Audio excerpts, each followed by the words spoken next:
Hey friends, Deepak and you watching LLB junction. दोस्तों, मेरे channel LLB junction में आपका बहुत बहुत स्वागत है।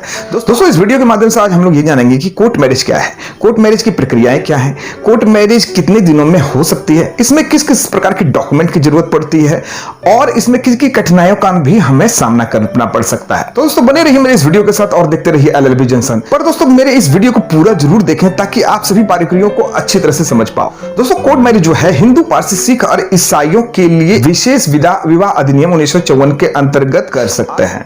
दोस्तों, सबसे पहले हम लोग ये जान लेते हैं कि कोर्ट मैरिज करने के लिए कौन कौन सी अहर्ताएं हैं, यानी किस किस चीजों की रिक्वायरमेंट हमें पड़ती है। तो इस चीज को हम लोग विशेष रूप से जानने की कोशिश करते हैं। तो सबसे पहले लड़की की जो उम्र है वो 21 साल की होनी चाहिए। लड़की की जो उम्र है कम से कम 18 साल का होना बहुत जरूरी है।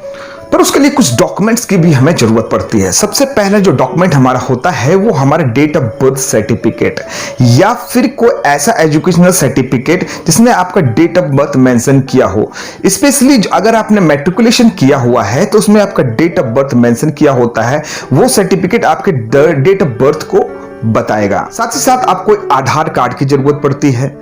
इसके अलावा आपके पास फोटो आईडी प्रूफ होना जरूरी होता है जिसमें कि आप ड्राइविंग लाइसेंस या पैन कार्ड भी दे सकते हैं और 4 पासपोर्ट साइज फोटोज।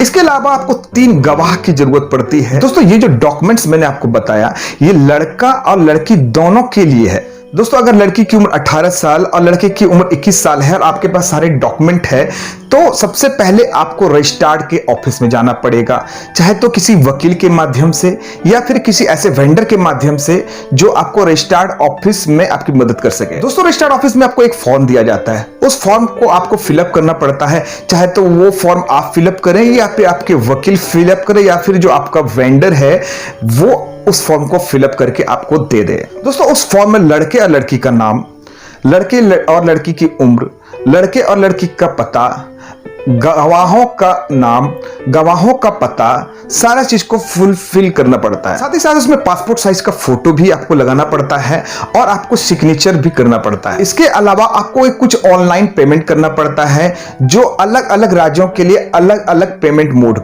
दिया गया है। दोस्तों, मैं आपको और एक बात यहाँ पे बता दूं, अगर आपने पहले कभी शादी की हुई है या फिर आप डाइवोर्स्ड हैं तो आपको डाइवोर्स की डिग्री भी उस एप्लीकेशन के साथ लगानी पड़ सकती है, तब जाके आपका एप्लीकेशन एक्सेप्ट होता है।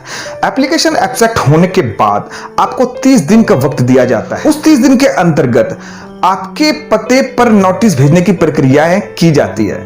दोस्तों, रुकिए, घबराने की जरूरत नहीं है।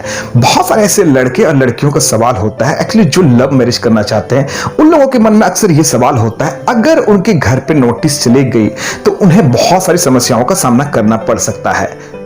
दोस्तों, ये जो नोटिस है ना, ये नोटिस आपके घर पे नहीं भेजा जाता है, ये रजिस्टर्ड ऑफिस के बोर्ड पे लगाया जाता है जो रजिस्टर्ड ऑफिस के फ्रंट बोर्ड पे चिपका होता है। दोस्तों, नोटिस चिपकाने का जो रीजन होता है, ये रीजन होता है कि कहीं आपने पहले किसी से शादी तो नहीं कर रखी है।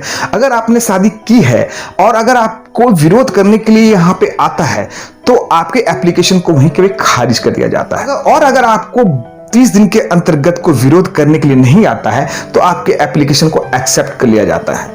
30 दिन के बाद आपको फिर से रजिस्टर्ड ऑफिस में 3 गवाहों के साथ आना पड़ता है। साथ ही साथ आपको ऑनलाइन प्रक्रिया से गुजरना पड़ता है जहां आपका थंब इंप्रेशन भी लिया जाता है और आपकी सारी जो प्रक्रियाएं हैं शादी की वो ऑनलाइन कर दी जाती है। इसके बाद आपको रजिस्टर्ड ऑफिस में ले जाया जाता है। रजिस्टर्ड ऑफिस में रजिस्टर्ड आपसे कुछ सवाल करते हैं, तुम्हारी उम्र क्या है, क्यों शादी करना चाहते हो, ये सब। दोस्तों, अगर आप ये जानना चाहते हैं कि रजिस्टर्ड ऑफिस में रजिस्टर्ड आपसे क्या क्या सवाल करते हैं तो उसके लिए मैं आपको अगले वीडियो में पूरे विस्तार से बताऊंगा कि रजिस्टर्ड ऑफिस में आखिर सवाल क्या किए जाते हैं। उसके लिए आप मेरे इस वीडियो पे साथ ही साथ मेरे इस चैनल पे बने रहें ताकि आप आगे आने वाली वीडियो से वाकिफ हो सकें और इस चीज को जान सकें। जैसे आपकी ऑनलाइन प्रक्रिया और रजिस्ट्रार द्वारा पूछे गए सवालों की प्रक्रिया खत्म हो जाती है तो आपको 2 घंटे के बाद आपको एक सर्टिफिकेट इशू कर दिया जाता है एट ए टाइम, जो कि ऑनलाइन उपलब्ध हो जाता है। पर दोस्तों, ये पब्लिकली उपलब्ध नहीं होता है। अगर आपको ऑनलाइन सर्टिफिकेट दोबारा निकालने की जरूरत पड़ती है तो आपको भारत के किसी भी रजिस्टर्ड ऑफिस में जाके उसको आप ऑनलाइन निकलवा सकते हैं कुछ रेफरेंस कोड और रेफरेंस नंबर के द्वारा। दोस्तों अगर आप 30 दिन की प्रक्रिया से नहीं गुजरना चाहते हैं तो आपको पहले से शादीशुदा होना मस्ट है, तब आपका जो सर्टिफिकेट है वो आपको एक दिन में भी मिल सकता है। उसके लिए आपके घर वालों का होना जरूरी होता है, गवाहों के लिए दोनों पक्षों के घर वालों का होना बहुत जरूरी होता है ताकि वो गवाह दे सकें। और साथ ही साथ आपने जो शादी की है, शादी के कार्ड की जरूरत पड़ती है, शादी किस तिथि में हुई थी उसकी जरूरत पड़ती है। फिर अगर उनके माता पिता नहीं है तो उनके रिलेटिव का होना वहां पे जरूरी होता है, तब जाके आपको सर्टिफिकेट एक दिन में उपलब्ध हो जाता है। दोस्तों हम लोग जान लेते हैं जो शादी की जो फी होती है वो कितनी होती है। जनरली जो फी होती है वो 3 से 4 हजार की होती है, पर आपके वेंडर या आपके लॉयर सब मिला के जो खर्चे हो सकते हैं आपके 10 से 15 हजार के बीच हो सकता है। दोस्तों आशा करता हूं मेरे आपको ये वीडियो जरूर पसंद आया होगा। अगर आपको मेरा ये वीडियो पसंद आया तो मेरे चैनल को लाइक, सब्सक्राइब और शेयर जरूर करते हैं ताकि आपको मेरे द्वारा बनाए जाने वाली प्रत्येक वीडियो का नोटिफिकेशन सही समय पर मिलता रहे। और दोस्तों याद रहे कि मैं अगले वीडियो में आपसे ये डिस्कस जरूर करना चाहूंगा कि जो रजिस्ट्रार द्वारा पूछे गए सवाल होते हैं वो किस प्रकार के होते हैं। तो उसके लिए मेरे इस चैनल पर बने रहें ताकि आपको इस प्रकार की जानकारी आगे भी मिलती रहे। इसी के साथ दोस्तों मैं इस वीडियो को समाप्त करता हूं। जय भारत, जय हिंद।